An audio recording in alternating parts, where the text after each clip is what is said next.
Coming up on Network Africa. South Africa prepares to reopen places of worship on June the 1st.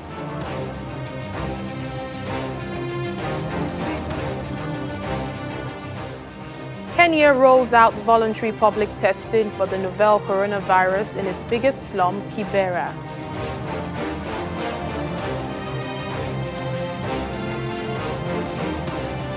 Plus, as Africa marks Children's Day, we discuss the welfare and plight of these kids during the COVID-19 pandemic.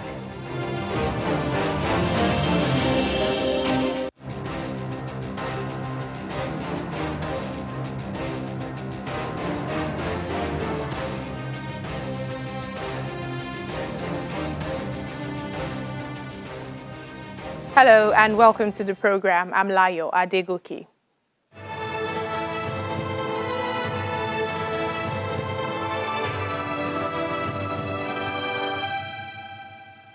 We begin our coronavirus coverage with the top figures from Africa. The continent has now recorded 119,937 cases. From that figure, more than 48,000 have recovered, and the death toll stands at over 3,600. South Africa still has the highest number of cases in Africa, with 24,264. It's followed by Egypt with 18,756. Then Algeria, 8,697. In West Africa, Nigeria has recorded 8,344 cases, followed by Ghana, which has seen 7,117 cases. Meanwhile, the countries with the most fatalities are Egypt with 797 cases, Algeria 617, and South Africa 524 deaths. Well, South Africa's President Cyril Ramaphosa has announced that places of worship will be reopened on the 1st of June with strict guidelines to prevent the spread of coronavirus. Churches, mosques, temples, and other recognized places of worship will be required to ensure worshippers keep their distance. A maximum of 50 people will be allowed to attend, depending on the size of the room or building. All worshippers will be required to wear masks and sanitize their hands. President Ramaphosa acknowledged the roles of religious leaders in the community, including counseling and prayers, announcing a National Prayer Day to be held on the 31st of May for the nation. Now, the president of Senegal's brother has announced that he has tested positive for coronavirus. Aliou Sow, who is the mayor for Guédiawaye, said he was being treated at Dalal Diem Hospital in the capital, Dakar. His wife also tested positive for the virus and was being treated at the same hospital. Mr. Sow thanked health workers at the hospital for their professionalism and asked for prayers from the public. Senegal has so far recorded 3,161 cases of coronavirus. The country has been on a state of emergency that is due to end on the 2nd of June. A dusk to dawn curfew has been in place to prevent the spread of the virus. Now, Kenya is rolling out voluntary public testing for the novel coronavirus in its biggest slum, Kibera, where some residents say being declared virus-free boosts their chances of getting a job. Kenya has so far recorded 1,348 cases of COVID-19 and 52 deaths, far fewer than in comparably sized countries in Europe, Asia, or America. Kibera, one of Africa's biggest urban slums, home to an estimated 500,000 people who mostly live in tin roof shacks tightly packed together, conditions health authorities say make it hard to slow the spread of infection. You know, nowadays when you're looking for work, they ask to see your results. They ask you to go back and get tested. If your result comes back negative, you're fine. But with no results, it's a bit difficult to get employed. The effort to roll out mass testings there shows how African countries, so far spared of the worst of the coronavirus crisis, are trying to head off a pandemic that has killed thousands of people on other continents.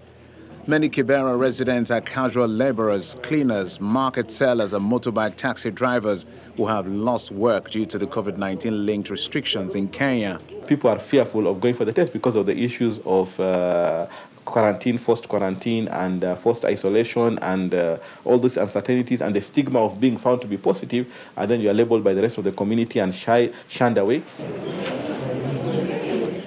In recent days, there has been an increase in cases in Kibera, and the Kenyan government has considered plans to lock down the area.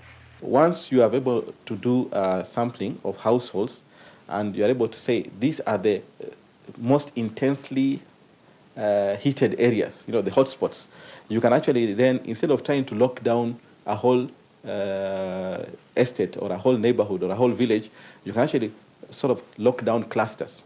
Kalebi says Kenya's low case load suggests the country has dodged a bullet so far, but health authorities have said they expect the number of cases to peak in September. Back here in Nigeria, residents of Empire, a neighboring community to the Nigerian Army Ordnance Corps, Abati Barracks, are thankful the Army sent palliatives to them. The leader of the Army team, Brigadier General Ekweyong, says the gesture is part of the Chief of Army Staff's contribution to residents of their host communities. A truckload of food items at the Ojoluwa Empire community in Lagos draws the attention of the residents who are neighbors of the Nigerian Army Ordnance Corps Abati Barracks. This one is still loading. It's part of the COVID-19 palliative sent their way courtesy of the Chief of Army Staff for being such good hosts. We have a lot of vulnerable groups around this place. And they have also been a very good neighbor over the years. It is in that spirit that the Chief of Army Staff has directed that a token of palliative be extended to them. You all are aware that most of the people living here are on daily wage. And with the current scourge affecting the world, it has affected the daily lives of people. In order to avoid rowdiness, recipients are asked to maintain orderliness and follow a laid-down distribution process. You can see the tranquility here. You can see the normalcy here. You can see that those good boys are not around. They find their levels. If other forces can be like them, when palliative or other things has been done, it'd be better. The gesture, which came as a surprise, is well appreciated by the leadership and members of the community, most of whom are daily earners. I'm very happy with Nigerian Army. Anything Army is doing is excellent. I am grateful to them for, bringing this kind of gesture to my community. So I said, God will continue to bless them, be with them, and, more grace to their help. One new normal this gesture appears to reinforce is the need to look out for each other. Chris Alems, Channels Television News. The COVID-19 pandemic is not stopping the Lagos state government from celebrating Children's Day. The State Ministry of Education decided to visit 200 students in their homes and present them with gift items for their school performance. Governor Babajide Sanwo-Olu also encouraged the children not to be discouraged by not going to school, adding that the schools will reopen when the time is right for the state government to do so.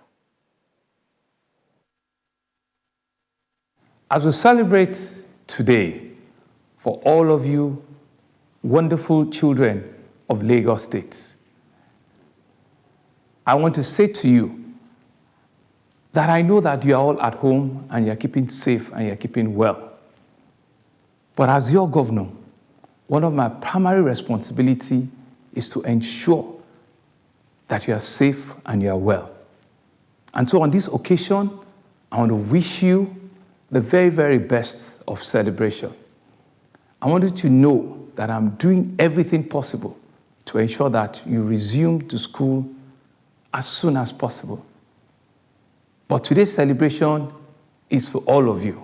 Keep shining, keep soaring. Keep making your teachers and your parents proud at all times. Oh, every May 27th is annually observed as Children's Day in Nigeria. The holiday is celebrated by government and non-governmental organizations. Children from primary and secondary schools have the day off school and is celebrated with numerous parades. But sadly, it is very different this year, as with many other events, because of the coronavirus pandemic. Children have not been able to attend school for weeks now, and that's as a result of the lockdown restrictions imposed by the government. Every Children's Day brings to the fore a public awareness of problems that children face physically, psychologically, and even educationally.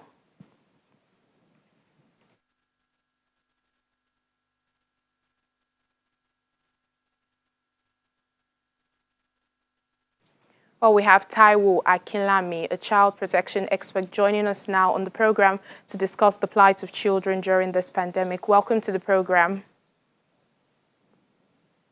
On this day focused on children and in the light of the coronavirus pandemic, how can the children celebrate or be celebrated today?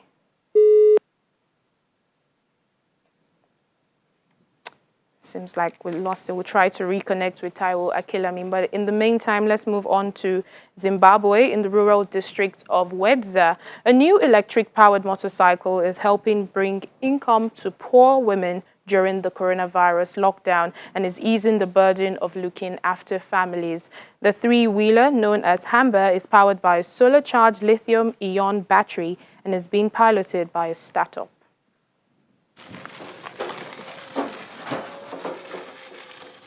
Mobility for Africa leases the motorcycle to women in groups of up to 5. The women can now carry farm produce to distant markets, offer transport services to villagers, and use the motorcycle for domestic chores. Pamhidzia Mutunya, a village health worker, said before the arrival of Hamba, many women gave birth at home, while others walked the 12-kilometer distance to the nearest clinic because there was no transport. Pandakatanga kushandisa Hamba ndakaona zviri nyore zvikuru sei pakupa varwere vedu ndakaona zviri nyore zvakare pakufamba nevarwere vedu pakuenda kuchipatara raizwa dambudziko zvakare nokuti kudhara taipinda matambudziko ayaya ekuti munhu airwara kana kurwara nenhumbu munhu aizosvika pakusunungukira pamba tashaya transport.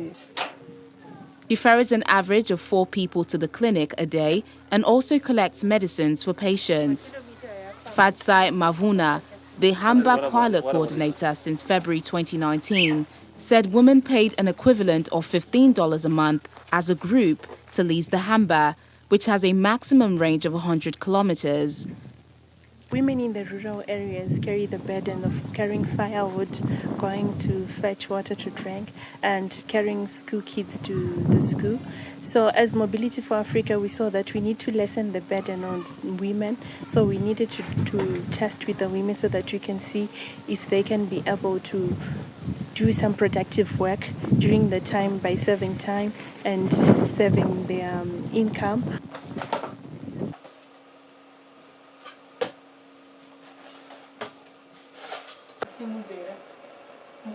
It costs about $1 to change the motorcycle batteries, which are charged at a solar-powered station. Mary Muka, a 58-year-old mother of 6 who is leasing the Hamba with a daughter-in-law and a neighbor, said the motorcycle had eased the strain of domestic work. She could now sell her vegetables at a business center 15 kilometers away from home.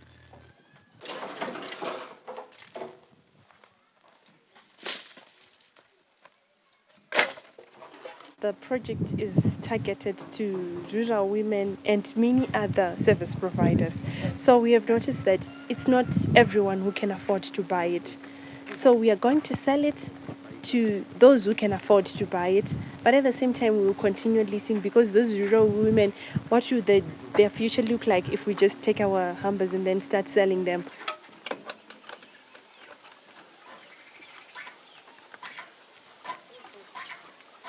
Mobility for Africa is now in the second phase of the pilot project before it can go commercial. The Hamba is assembled in Harare with kits made in China and will be sold for $1,500.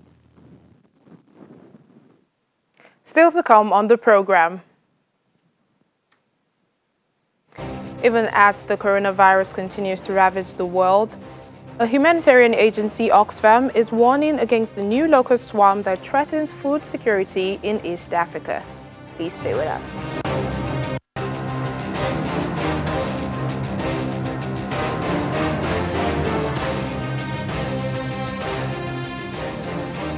Welcome back to the program. Humanitarian agency Oxfam says new swarms of locusts are increasing the risk of food insecurity for millions of people in East and Central Africa who are already reeling from the impact of COVID-19 and flooding.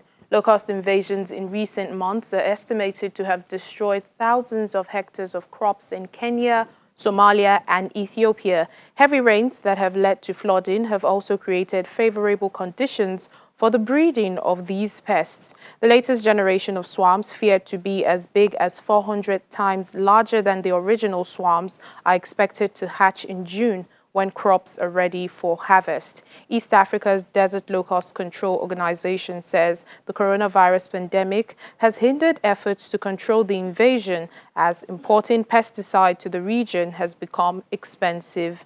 Last week, the World Bank approved $160 million for Djibouti, Ethiopia, Kenya and Uganda in the form of grants and low-interest loans to help farmers and herders impacted by the invasions.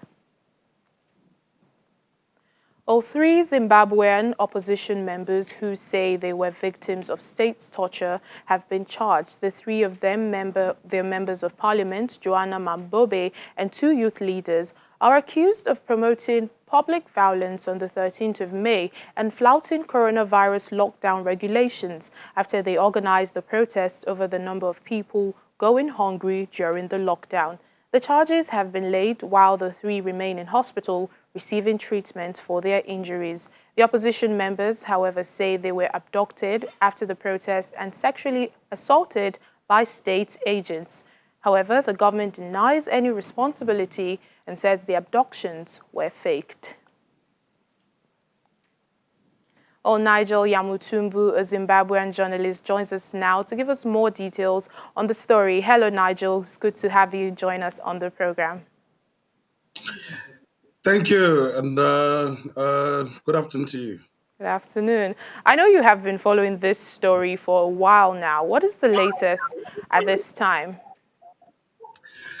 The latest, actually, the court was still in session as of a few minutes ago to make an adjudication on the case involving the three youth leaders within the Zimbabwe mainstream opposition. Basically, they are being charged for contravening the Criminal Law and Codification Reform Act, for apparently breaching peace and demonstrating with the view to incite public violence. And they are also being charged for breaching the statutory instrument which has been enforced to ensure compliance with the national lockdown, which the country is under as a measure to combat the COVID-19. So they've also been charged for, a public gathering in defiance of the lockdown rules and regulations. The state did not oppose bail, the bail application, but have asked for stringent bail conditions and also a hefty bail amount for the trio. So that is the case as of now. Obviously, the ruling party and government have also pronounced themselves on the matter, with the ruling party issuing a statement today in support of what government had already said, to say investigations are ongoing and that while they did not have anything concrete, they felt that the statement by Western embassies was a bit rushed, as they are still investigating. The Western embassies have denounced a government of Zimbabwe for these abductions. All right, with all the charges you have told us about, what consequences are they likely to face? Well, the reasonable thing is that they've not been charged with treason or subversion, which would have attracted a real punishment. But even then, the charges that have been placed before them would get them arrested for at least 3 years. Or they would be fined for contravening the two regulations. But suffice to say, I think the treatment that they have undergone, and I mean, they're still in hospital a week after, more than a week after they've been found. It's quite telling, and it's quite also disturbing that there is more appetite to arrest them than it is to actually establish who is behind these abductions. Yeah, Nigel, just before you go, do also give us a situation report on, Zimbabwe's fight against COVID-19. Yes, as of yesterday, the country now had 63 confirmed cases of COVID-19, albeit 25 having now recovered from the deadly virus.